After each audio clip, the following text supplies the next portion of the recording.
Hai, subscribe sekarang juga ya. Dan jangan lupa klik lonceng di bawah untuk notifikasi video berikutnya.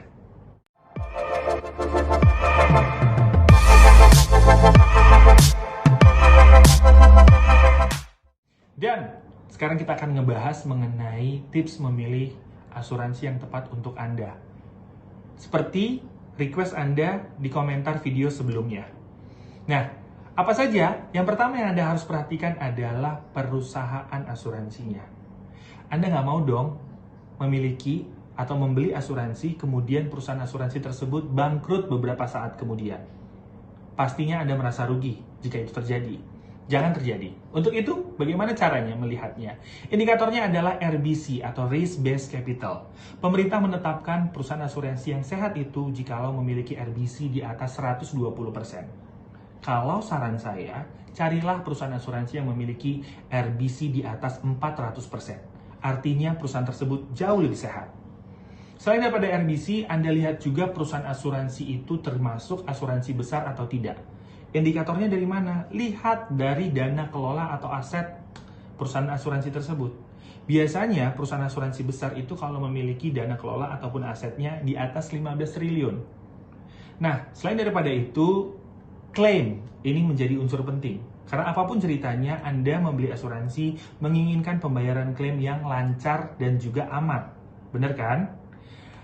Lihat track record dari perusahaan asuransi tersebut. Dalam pembayaran klaimnya, apakah lancar, apakah dibayarkan semua, ataukah ada yang mandek atau ada yang macet. Oke? Nah, itu yang Anda harus lihat dari perusahaan asuransi. Selain dari perusahaan asuransi, apalagi yang Anda harus lihat? Lihat bagaimana agennya atau tenaga pemasarnya. Bagaimana? Apakah Anda sudah kenal? Sudah percaya? Kalau misalkan Anda tidak ada yang kenal atau tidak ada yang bisa dipercaya, bagaimana cara melihatnya? Lihatlah yang pertama, yaitu agen tersebut cukup profesional atau tidak dari lamanya bekerja. Paling enggak ya minimal 5 tahun ya, karena pasti akan lebih profesional dibandingkan dengan mereka yang baru 1 tahun. Atau selain daripada lamanya, Anda bisa juga lihat dari prestasinya. Prestasinya bagaimana? Sudah sejauh mana? Apakah dia sering mendapatkan prestasi dari perusahaan tempat dia bekerja atau tidak?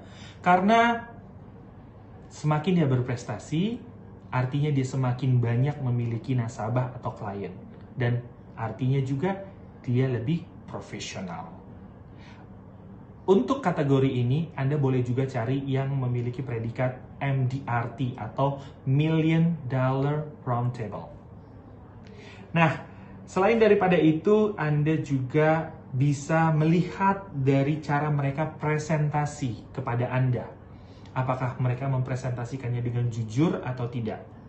Karena seorang agen yang jujur pasti akan menginformasikan semuanya, termasuk dengan resiko dan juga pengecualian-pengecualian yang ada di dalam polis tersebut.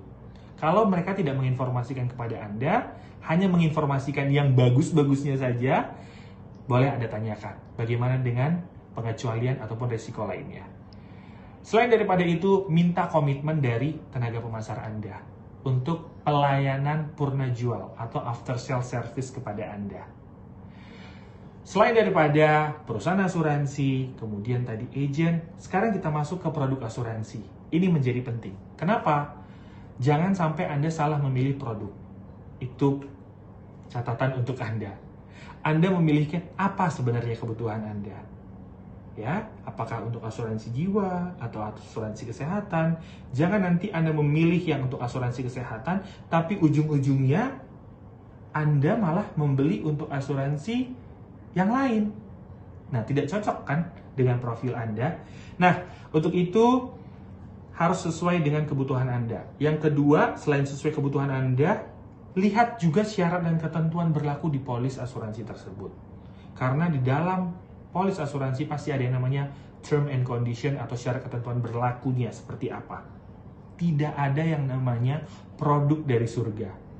Pasti setiap produk asuransi memiliki keunggulan dan kelebihannya masing-masing. Ada plus dan minusnya. Itu Anda harus pahami ya di situ.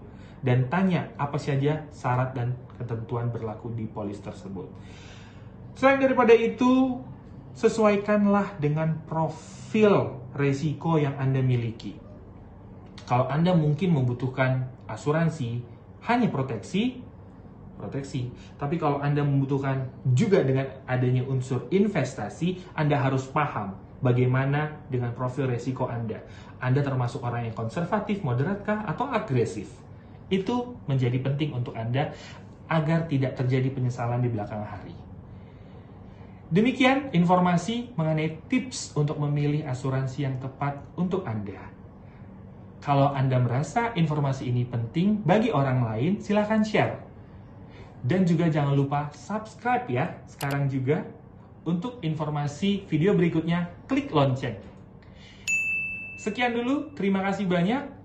Terima kasih atas semua atensi dan perhatian Anda. Untuk komentar, pertanyaan, boleh langsung tulis di komen di bawah.